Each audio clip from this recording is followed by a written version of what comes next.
This is a tough guy world, and we have to control all of their movement and their behavior because that's the way you keep an institution safe for everybody who lives in it. We have everybody here. Murderers and rapists, sex offenders, drug addicts, everybody.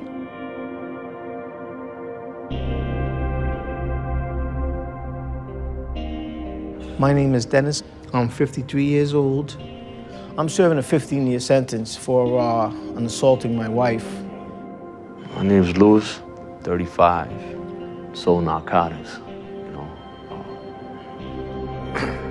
since I was about 13 or so. My name is Juan. I'm 34 years old. I'm here for second-degree murder. Yeah, sadly, it's my charge. My name is Salim. I'm 39, I'll be 40 soon, and I was given a life term. A lot of times what lands people in prison and what brings them back is a lack of good problem-solving skills and good communication skills. Lee approached us asking if he could do some work in here. Okay, sure. Yeah, we were challenged by our union, wanted to know how we could possibly bring an ex-offender in. I served 14 and a half years on a 25-year no parole sentence. Hello.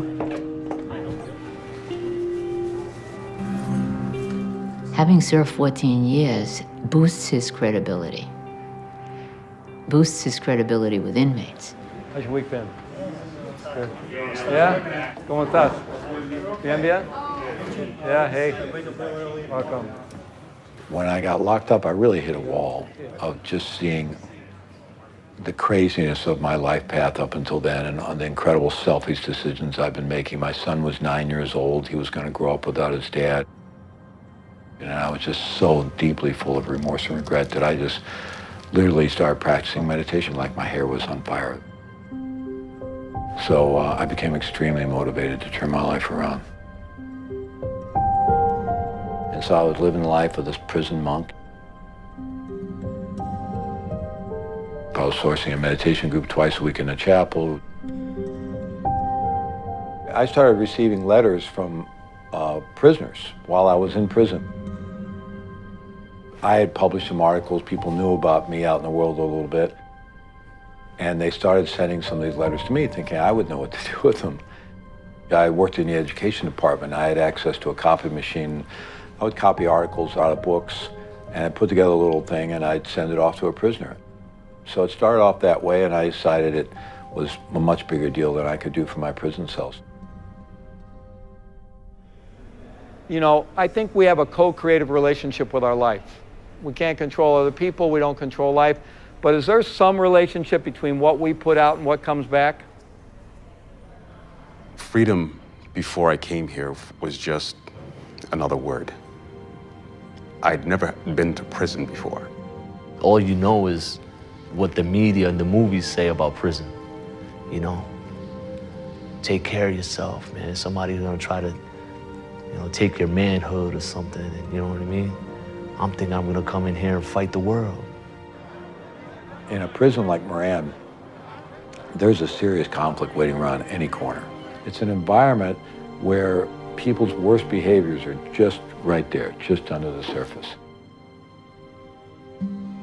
When I first came in, fought with officers, would beat up anyone, would do the unthinkable, just because.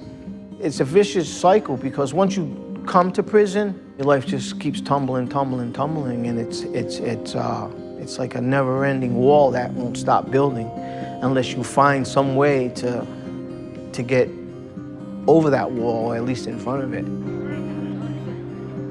What circumstances did they have to survive on the street to bring them to where they are now?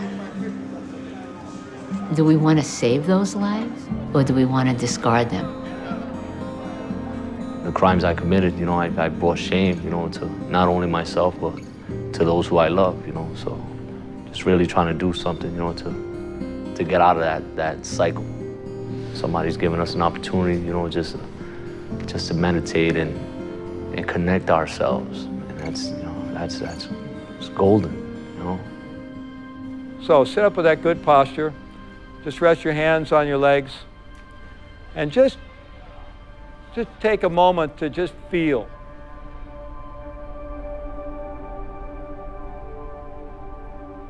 I mean, I've always thought that the people who survive are so much stronger than I could ever be. I asked Fleet how he survived and thrived the way he has. He credits meditation for having given him the strength to live his life in prison and come out not as much the worse for wear as most people do. I don't have a release date, so I can only go home when they decide I can. So I learned to live day by day, and that helped me to deal with prison. And I could only do that being in the moment, being in the now. It's like, if I don't like what's going on, what can I do to shift it?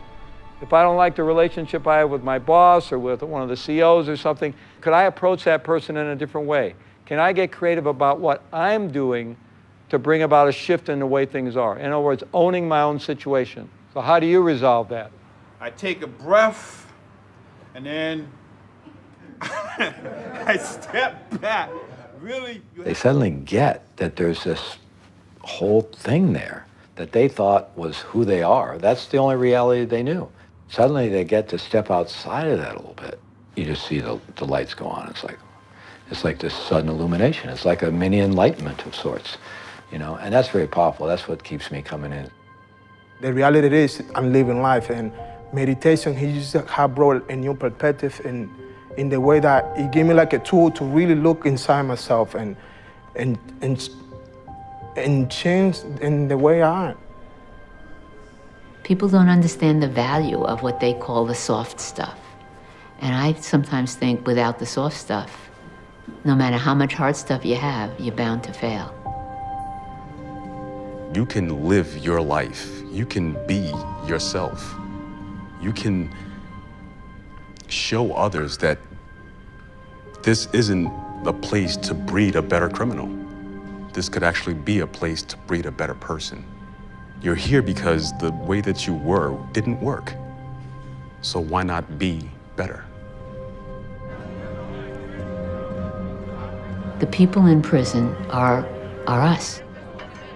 They're not monsters, and more importantly, whether we want them to or not, they're getting out.